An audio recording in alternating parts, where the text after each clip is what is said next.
Olá, seja bem-vindo a essa sexta e última aula do mini curso promovido através do projeto Educação Financeira Primeiros Passos, projeto de extensão aqui do Instituto Federal do Sul de Minas Gerais, focado em educação financeira. Se você não acompanhou as outras aulas, você está perdendo. Tem muita coisa interessante que eu passei, muita coisa legal que eu tenho certeza que você pode aprender, tá? Nós já perpassamos por diversos assuntos até aqui. Nós falamos sobre o controle das finanças, nós falamos sobre redução de gastos, geração de receitas, nós falamos sobre poupança, reservas de emergência, reservas para investimento. Falamos sobre investimentos, um pouco sobre investimentos, né? Deu uma pincelada nesse assunto, o que seria renda fixa, renda variável, tá? Como eu disse, existem vários detalhes que nós não podemos entrar nos mínimos. Existem vários assuntos, né, que nós não podemos entrar nos mínimos detalhes, mas eu tentei passar aqui um geral básico, tá, para vocês aprenderem assim o que é primordial quando se trata de educação financeira. Como o nome do projeto diz, educação financeira, os primeiros passos. Então aqui nós estamos introduzindo esse assunto para vocês, mas é claro, com muito aprendizado, com muito conhecimento, eu tentei trazer com a maior didática e carinho possível. Espero que você tenha aprendido e espero que você goste dessa última aula, né? Nós vamos trabalhar aqui um pouco um assunto que é bastante sensível, falar sobre endividamento, tá? O Brasil ele tem hoje aproximadamente 69 milhões de pessoas, quase 70 milhões de pessoas com restrições no site do Serasa, que é o Bureau do Crédito aqui no Brasil, que é quem faz essa análise de pessoas com endividamento, faz o controle de CPFs, né? Existe a fila dos negativados, aquele negócio que assombra todo mundo, tá? O Serasa faz levantamentos periódicos, tá, que são os chamados mapas do endividamento, que consiste no levantamento de informações a respeito de pessoas físicas e jurídicas que estão com o nome com restrições e negativados, com dívidas abertas aqui no território nacional. Então, praticamente 70 milhões de pessoas, é muita gente. E esse histórico de endividamento, esse alto índice de endividamento, ele não veio do nada. Existe todo um processo histórico, tá, que envolve as políticas monetárias e as políticas de crédito aqui no Brasil que possibilitaram, tá, que culminaram num cenário de alta inadimplência, como é este cenário que está posto hoje em dia aqui no território nacional. A expansão do crédito de forma quase que desenfreada. Ela começa principalmente lá em 2002. Nós temos, há 2 décadas atrás,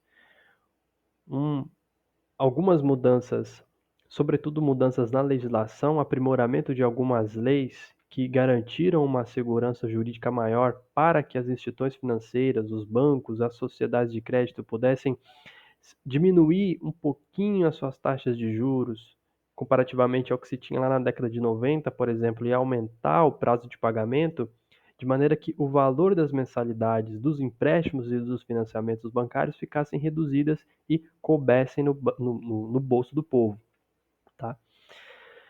Então, qual que é a conta que a gente costuma fazer quando você vai pegar um financiamento para um carro, para uma casa, etc.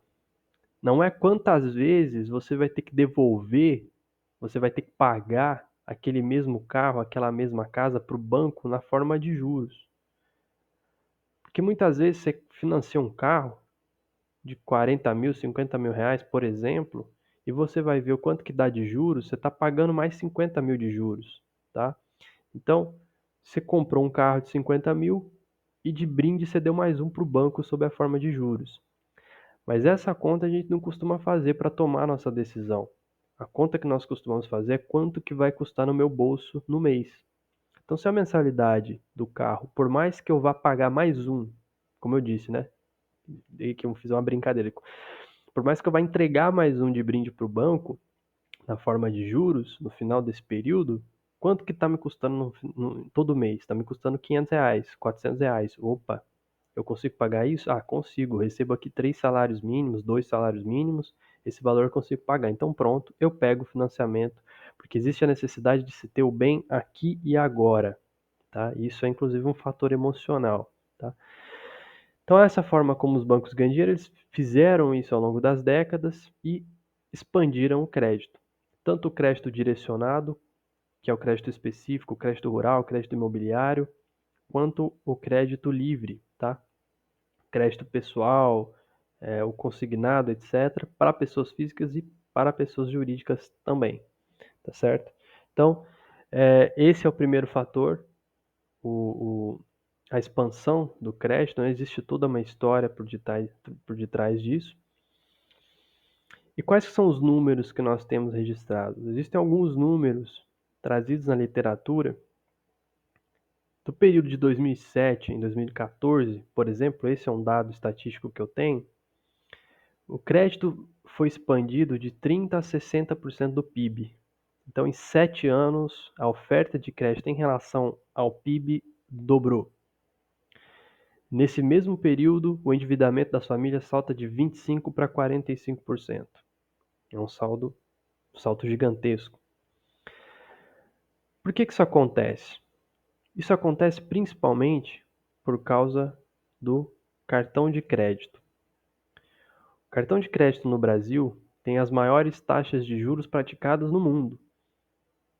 Então, essa informação e a informação estatística que eu acabei de passar, elas estão presentes no meu artigo, o artigo que eu escrevi, inclusive que eu apresentei lá na jornada científica, que eu posso estar disponibilizando para download para quem tiver interesse também para ler. Mas o cartão de crédito aqui no Brasil tem as maiores taxas de juros do mundo. O crédito rotativo é um absurdo, né? Todo mundo conhece aí os 300% ao ano, 500% ao ano, isso é uma coisa assim, realmente bastante desenfreada. E o que está relacionado à taxa de juros bancários? Principalmente a taxa Selic, que é a taxa básica de juros, que é definida ali pelo Comitê de Política Monetária do Banco Central. Tá? Eles decidem a taxa de juros e a taxa de juros dos demais financiamentos bancários, tais quais o financiamento imobiliário, o financiamento para bens de consumo de uma forma geral, muitas das vezes está relacionado à taxa de juros. Então, variação da taxa de juros implica variação da taxa de financiamento dos bancos. Não necessariamente, porque o crédito rotativo, os juros do crédito rotativo não está atrelado a nada, né? É uma anarquia completa que se promove aqui no Brasil com o povo. Tá? Um outro fator também é a concentração bancária. Então, taxa Selic, concentração bancária, são fatores que estão envolvidos aí a esse aumento dos juros que nós temos aqui no Brasil, tá? Que concentração bancária? Que nós temos pouquíssimos bancos e instituições financeiras aqui no Brasil. Se eu não me engano, são 24 instituições, ou 24 bancos, né? Bancos comerciais que estão registrados no Brasil, ao passo que em países como os Estados Unidos você tem 300, 400 bancos, tá? Então essa concorrência é o que faz com que o preço do produto diminua. Vocês concordam comigo? Então, se você tem muita lanchonete, a tendência é o preço do sanduíche diminuir. Se você tiver muita farmácia, a tendência é o preço do medicamento reduzir. Se você tiver muito banco, existe uma tendência de que os produtos bancários, o custo do produto bancário, que é a taxa de juros, diminua. O que não é o caso do Brasil, porque nós temos uma concentração bancária muito alta. Tá?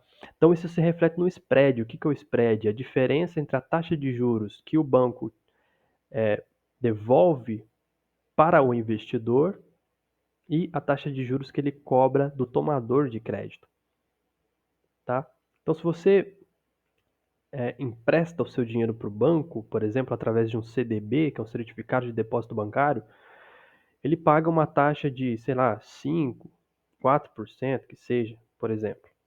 Mas se você tomar um empréstimo, ele vai te cobrar 10%. Então, essa diferença faz com que o spread bancário seja muito alto e é assim que os bancos brasileiros se tornam muito lucrativos. Estão entre as empresas que mais ganham dinheiro no mundo. Eu não estou brincando, tá, gente? Estou falando aqui sem alarmismo, não estou exagerando em nada, tá? São informações do Banco Central, são informações do Serasa, tá certo?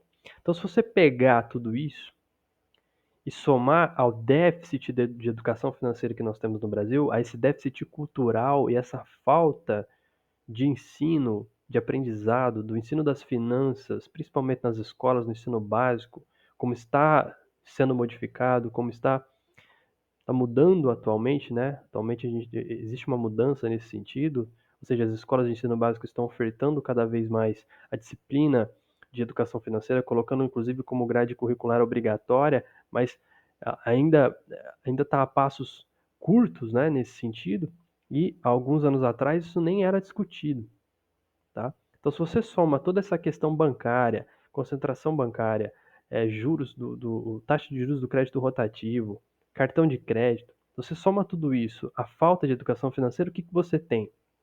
Você tem uma expansão do crédito, ou seja, o crédito se torna fácil, tá?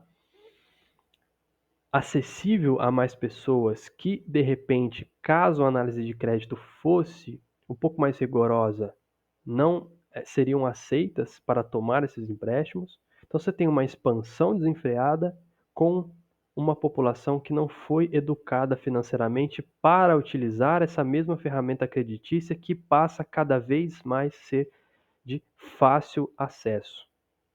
Então é como se você desse uma arma na mão de uma pessoa e não ensinasse ela a manusear essa arma corretamente. Você imagina o perigo que é. Com crédito acontece exatamente a mesma coisa. Quando você disponibiliza o crédito, mas não ensina as pessoas a manipular devidamente a ferramenta creditícia, o resultado é endividamento, tá? Isso é algo que infelizmente a gente convive cada vez mais no Brasil, tá? Existem muitos fatores emocionais envolvidos nisso. Aquilo que eu expliquei anteriormente, taxa de juros, crédito rotativo, etc., tudo isso são questões monetárias, de política monetária, tá? São questões relacionadas à concentração bancária, isso é coisa de mercado. São mudanças que só podem ser produzidas principalmente por intermédio da ferramenta política. Isso não é algo que a gente consegue manusear aqui. No aprendizado, no ensino, a gente consegue trabalhar ensinando educação financeira, que é o que eu tentei fazer, espero que de forma satisfatória a cada um de vocês ao longo dessa sequência de vídeos. E isso aqui é uma informação interessante. Por mais que eu possa ensinar para vocês várias técnicas, vários sites, enfim, dar vários insights, eu posso ensinar várias outras coisas também em aulas futuras, perdão, que eu tive que me movimentar um pouco. Mas aulas futuras, de repente outras videoaulas, outros assuntos que nós podemos discutir futuramente, inclusive se vocês tiverem interesse, deixa nos comentários, tá? Curta os vídeos aqui no YouTube, converse comigo, com o professor Ronan, mande e-mail, enfim. Se vocês quiserem saber mais sobre educação financeira, nós podemos trazer mais conteúdos, de repente, futuramente, tá? Mas tudo que é técnico é muito pouco perto daquilo que é necessário. Tá? Para que você efetivamente consiga gerar reservas, para que você realmente consiga ter dinheiro para os seus investimentos, para suas emergências, para você alcançar a estabilidade financeira plena, é extremamente necessário que você trabalhe o fator emocional e comportamental. Aqui nós temos um problema muito grande, que é difícil você trabalhar aspectos emocionais e comportamentais porque eles extrapolam os limites da tecnicidade das ciências econômicas, das ciências contábeis, administrativas, o que seja, tá? Então nós precisaríamos de um apoio, sobretudo, de profissionais da área da psicologia comportamental. Isso é algo que eu escrevi, inclusive, lá no meu artigo, quando eu falo sobre educação financeira, que seria muito interessante que tivessem esse acompanhamento nas escolas, naquelas escolas que se propuseram a colocar a educação financeira na sua grade curricular, que também orientassem os profissionais da área da psicologia, os psicólogos que trabalham dentro das escolas, para poder fazer o acompanhamento, tá, do pessoal que dos alunos, né, das escolas, porque isso é muito importante. Tá? Cada um, de certa forma, precisa encontrar o seu caminho para ter esse controle, essa inteligência emocional, tá?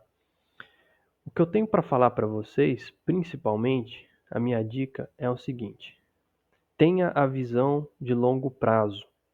Saiba que, independente do que você pretenda fazer, quando se trata de finanças, quando se trata de dinheiro, quando se trata de economia, tudo é demorado, infelizmente. São processos que são longínquos, tá certo? As coisas, infelizmente, elas vêm tardiamente, elas não são repentinas, elas não são de uma hora para outra. Então não caia na conversa de gurus da internet que pedem para você comprar um curso, que você vai ficar rico. Isso é besteira, esqueça isso, tá?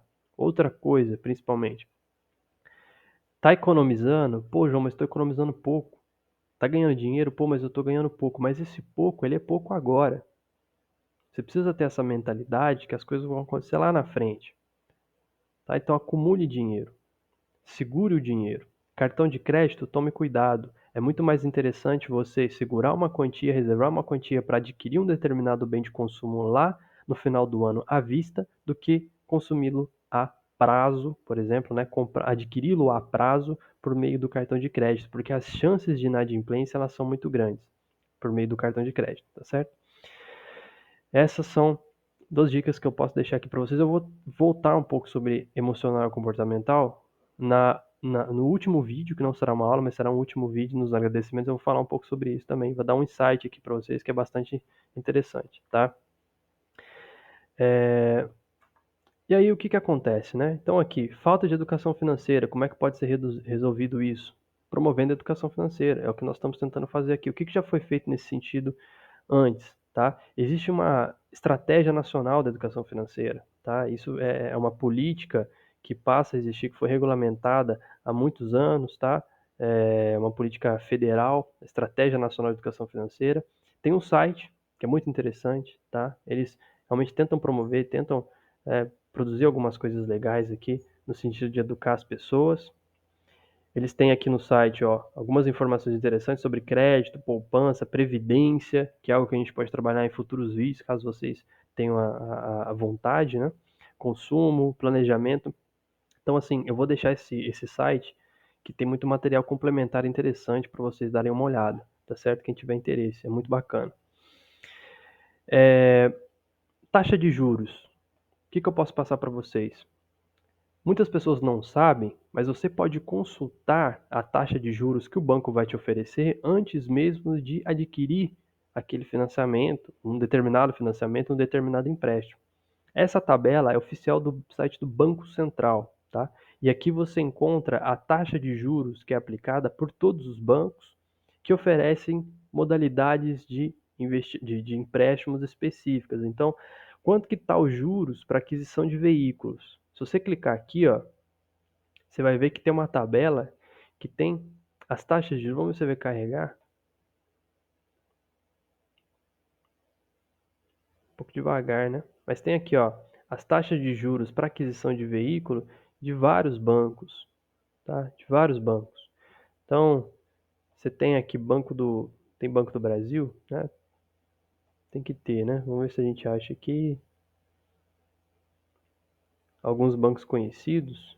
Tem aqui, ó, Itaú, por exemplo, tá? Então, quanto que tá a taxa de juros do Itaú? Tá aqui, ó, 2,17 ao mês, tá certo?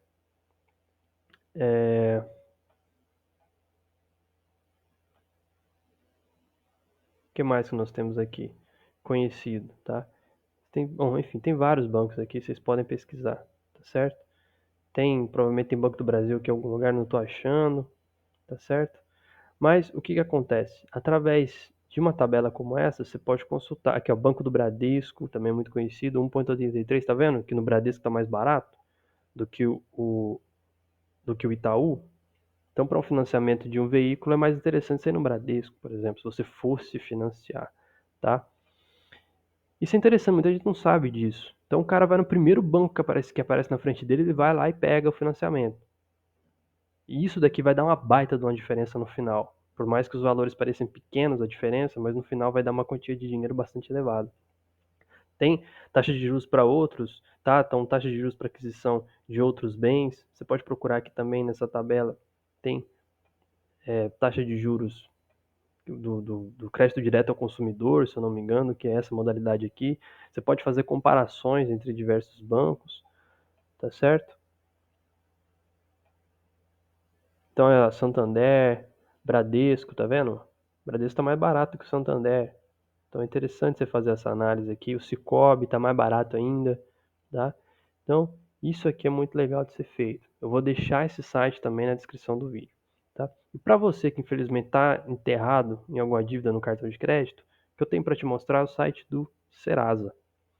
O Serasa é o pessoal que pode ser muito cruel, porque eles podem te negativar, mas eles também, por outro lado, podem te ajudar, porque ao mesmo tempo que eles te eh, fazem eles restringem o teu CPF, né? Eles promovem uma intermediação da relação sua, que é o deficitário, com o agente bancário do qual você tomou o empréstimo. E eles renegociam a sua dívida, então te ajudam de alguma maneira, tá? Então esse aqui é o site oficial do Serasa, não tem nenhuma fraude, não tem nada. Você pode vir aqui, ó, saiba mais, e aqui você pode encontrar ofertas de renegociação de dívida. Então olha só, Bradesco, você tem dívida no Bradesco, o Serasa consegue te ajudar a conseguir 95% de desconto na tua negociação. Você está com dívida na Claro, está com dívida no Itaú, você pode conseguir até 99% de desconto. O Serasa te ajuda com isso.